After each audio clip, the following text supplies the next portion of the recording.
Hello friends, ఈ వీడియోలో healthy laddu recipe ఎలా చేయాలో చూద్దాము. అందుకు ఒక కప్పు నువ్వులు, ముప్పావు కప్పు బెల్లము, బాదం పప్పు, జీడిపప్పులు తీసుకోవాలి.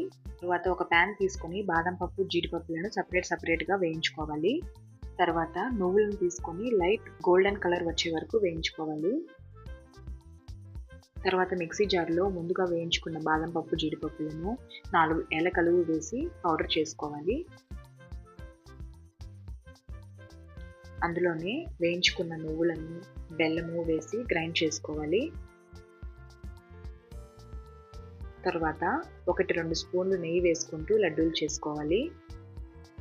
నువ్వులలో చాలా హెల్త్ బెనిఫిట్స్ ఉన్నాయండి. ఈ లడ్డూలను చిన్నపిల్లలు కానీ పెద్దవాళ్ళు కానీ తరచుగా తీసుకోవడం వల్ల హెల్త్కి చాలా మంచిది. మీరు కూడా ట్రై చేసి ఎలా వచ్చాయో నాకు కామెంట్ చేయండి. అండ్ నా ఛానల్ని ఫస్ట్ టైం కానీ చూస్తున్నట్లయితే లైక్ చేసి సబ్స్క్రైబ్ చేసుకోండి. And thanks for watching.